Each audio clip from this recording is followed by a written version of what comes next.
Assalamualaikum warahmatullahi wabarakatuh. Kenalkan, nama saya Muhammad Fauzi Ashari. Saya dari Universitas Islam Riau, Fakultas Psikologi. Di sini saya akan menjelaskan tentang komunikasi intrapersonal dari mata kuliah Psikologi Komunikasi dengan dosen Pak Fikri. Baik, komunikasi intrapersonal adalah penggunaan bahasa atau pikiran yang terjadi di dalam diri komunikator itu sendiri. Komunikasi intrapersonal merupakan keterlibatan internal secara aktif dari individu dalam proses simbolik dari pesan. Ada 4 unsur psikologi yang berpengaruh terhadap komunikasi intrapersonal. Yang pertama, unsur sensasi. Tahap paling awal dalam penerimaan informasi yaitu sensasi.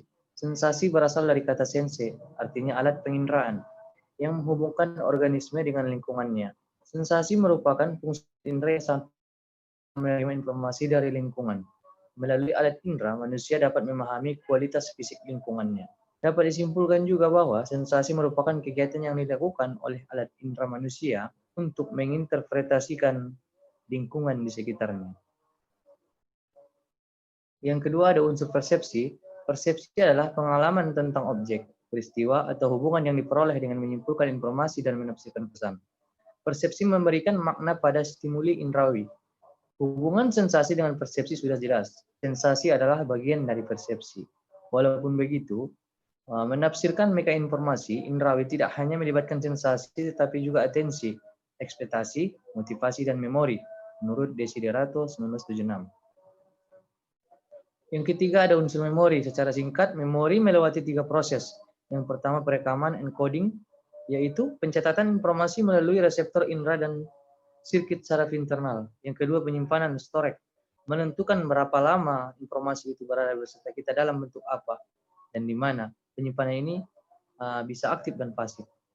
Yang ketiga, ada pemanggilan atau retrieval, yaitu menggunakan informasi yang disimpan. Ini ada memori.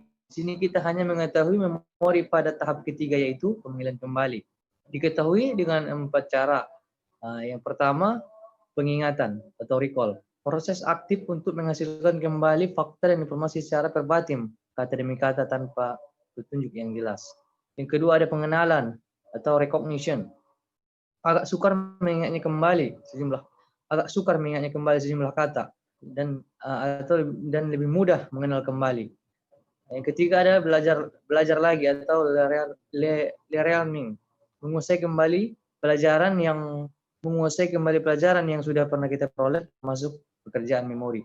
Yang keempat, ada redintegrasi atau redintegration, merekonstruksi seluruh masa lalu dari satu petunjuk memori kecil. Teori memori. Ada tiga teori yang menjelaskan tentang memori.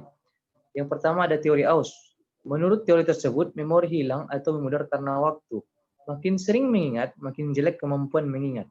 Sering terjadi ketika kita mengingat peristiwa puluhan tahun yang lalu, tapi kita lupa dengan kejadian seminggu yang lalu.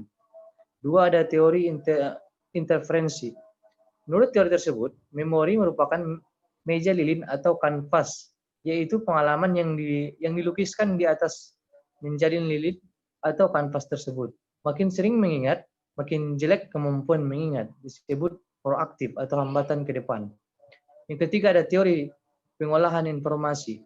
Teori ini menyatakan bahwa informasi mula-mula disimpan pada sensory storage atau gudang indrawi, kemudian short term memori jangka pendek, lalu dilupakan atau dikondisikan untuk dimasukkan ke dalam long term memory atau memori jangka panjang.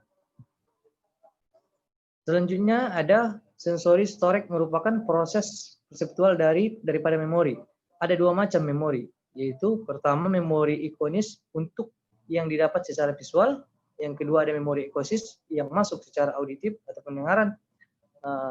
Selanjutnya ada berpikir.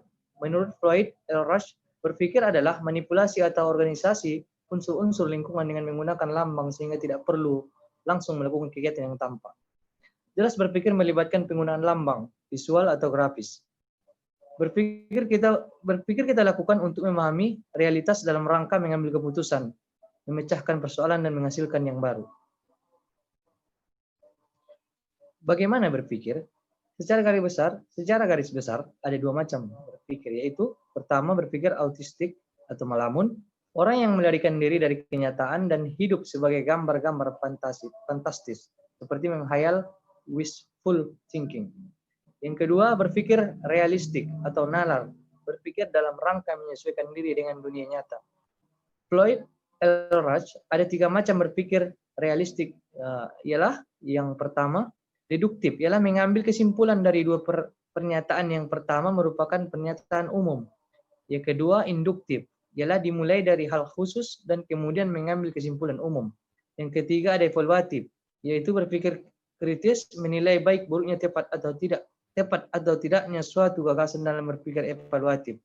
Kita tidak menambah atau mengurangi gagasan kita menilai menurut kriteria kita tertentu. Ada 5 tahap proses berpikir kreatif. Yang pertama, orientasi, preparasi, inkubasi, iluminasi, verifikasi. Berpikir kreatif tumbuh subur bila ditunjang oleh faktor personal dan faktor situasional. Beberapa faktor umum yang menandai orang kreatif ialah yang pertama, kemampuan kognitif, sikap yang terbuka, sikap yang bebas, otonom, percaya pada diri sendiri. Sekian dari saya, mohon maaf bila ada kesalahan atau kekurangan dalam PowerPoint saya. Saya ucapkan ribuan maaf dan ribuan terima kasih bagi yang sudah menyaksikan video ini. Wabillahi taufiq wal hidayah. Wassalamualaikum warahmatullahi wabarakatuh.